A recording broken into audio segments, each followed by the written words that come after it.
This is Jonathan Agger, fifth Pro Boxing Fans, joined by Team Frank Warren, Team Top Rank. They've been beefing on Twitter, so I wanted to get them together. So first of all, we've got Dev Sahni of Frank Warren, Evan Korn of Top Rank.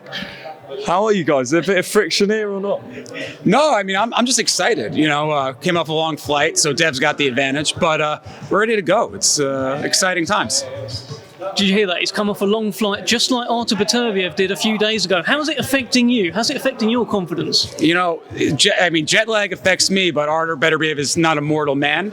So he could get off a flight Saturday morning and still beat Anthony Yarde. So the fact that he got 8 days to acclimatize to London, just going to make it quicker.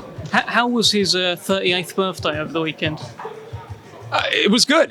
He had some cake. Had some cake. And that not affect him in the ring? No. Listen, he had cake the week of the Joe Smith fight, and we saw how that worked out. All right, before we get into the proper debate, obviously, Dev, we know you from interviews, host, bit of everything. Evan, just explain to the viewers who don't know what you do for Top Rank. Director of Media Relations, so kind of a little bit of what Dev does. He's more in front of the camera, I'm more behind the camera. But yeah, Director of PR for Top Rank. And, Dev was saying before that, I have the easier job because, Arthur's the favorite.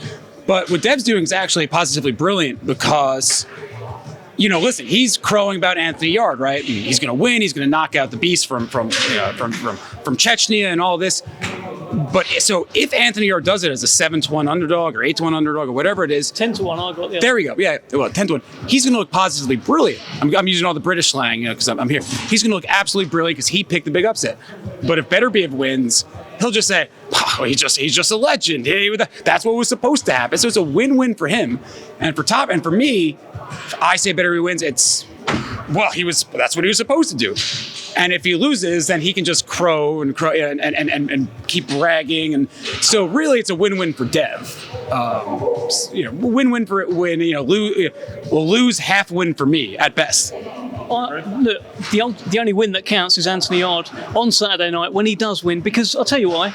Timing, destiny. You know that ring that we just saw? Yeah. It'll be a different ring on Saturday, but the ring that he made his pro debut in is the same ring that he will become the unified champion in on Saturday night. Same arena, same ring, because Mike Goodall hasn't got that many rings. Right. So, same one. Well, sure. Listen, Listen, in fairness, Anthony Yarde hasn't really lost a fight. If you think about it, one was in Russia, so how does that? That doesn't count. The other was in a bubble, right? Yeah. So that doesn't. No, on there. So he's never really lost in a proper fight. If you think about it, Deb. So he's right. Anthony Yarde's undefeated. Really, his record should be 21-0 with 20 knockouts. Or whatever. Yeah, no, 23-0 with 22 knockouts, not 23-2. So really, any way you look at it, the undefeated fighter Anthony Yarde. Those other two losses were, as you guys would say, bollocks. So I with respect to Lyndon Arthur, but the Kovalev fight, of course, Anthony Yarde went into that very, very green. And I was talking to John Scully earlier, and he was getting quite hyped up about that Kovalev fight, saying Yarde ran out of gas and all of this. And I'm like, okay, cool. Take your confidence from what happened in the Kovalev fight. He's a completely different guy right now. And if Team Beterbiev are relying on what happened in the Kovalev fight as to what's going to happen on Saturday, then I think they're going to be very sadly mistaken. You just mentioned somebody from Team Beterbiev. Arthur's not going to think that way, but I saw an interview with Anthony where he's like, yeah, I was in Chelyabinsk and my room was overlooking a jungle, and I was like, and I was in Russia. I was like so? There you go.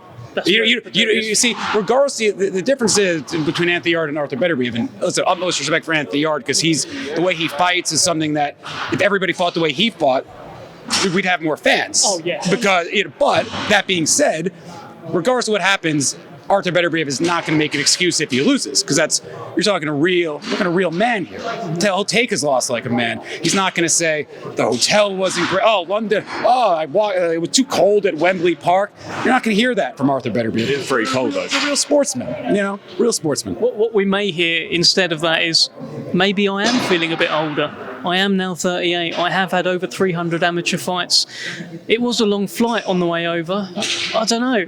Maybe I had too much birthday cake. It was Montreal, not Madagascar. It's a 5.5, 6 hour flight. It's the same distance going from New York to LA. It's the sleeping pattern as well. It's the food. It's the adjusting. Evan, it's so much. And here he is, the unified champion in London, taking on a star attraction in Anthony Yarde. And look, this is Anthony Yarde's kicking down the door to become a pay-per-view star. This is a special moment for him. And by the way, I love Beterbiev. Like, if he wasn't fighting Yarde, I was there for the Joe Swift. I think he loves you. He's already backtracking. He's like, I love Beterbiev.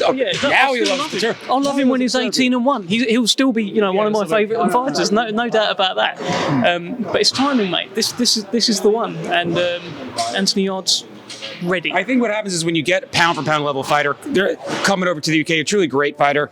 Terence Crawford was not scared to come to Scotland in front of Ricky, which is, you can argue, a more hostile crowd than what Arthur's going to face Saturday night. When you have a truly great fighter, like a Terence Crawford, like an Artur Beterbiev, like a Lomachenko when he fought Luke Campbell, that kind of stuff does not intimidate that level of fighter. So I think Dev over here is counting on, I don't know, maybe the room at Wembley is drafty, maybe he got old. I don't see it. But again, what he's doing is brilliant because he's in a win-win. Because no matter what Anthony, it's going to be a valiant performance. He proved he could go toe-to-toe with the best. He'll be a world champion again one day because Arthur's getting older and the belts will be vacant. So no matter what, he's going to leave himself an out. So that's why he's so brilliant. It's win-win for him. I just think it will be a huge upset on Saturday night if Beterbiev does pull it out. But, good luck to him. Good luck to Team Beterbiev. For me, I've seen Beterbiev hurt before. I've seen him down before. And I've seen that happen against guys that don't punch quite as hard as Anthony Yarde and don't hit as quickly as Anthony Yarde. Well, he's been, again, Anthony Yarde knocked out by a lighter puncher than Beterbiev. Oh, you could argue Kova, but knocked out by... He was knocked out by exhaustion. Come on. People talk about he was knocked out by a jab. No, he was exhausted. He emptied the tank. Did you hear what he just said? Stamina is probably one of the most important assets you could have in a boxing ring. And he's like, well, if it wasn't for the fact that he gassed out, which by the way is one of the most important assets you can have as a fighter, he wouldn't have. It's like green. It's like saying if I run longer distances. Like, listen, if I could run full speed for an entire marathon, I'd be an Olympic level marathon, but I can't. Because the first time you took on a marathon, maybe you would just run as fast as you could. That's kind of what Anthony Yarde did. He just tried to run really fast in a bit of a marathon. Now he knows. Now he's learned. So now what you're saying is he's going to start out much slower, which again is not what he promised. He's going to start.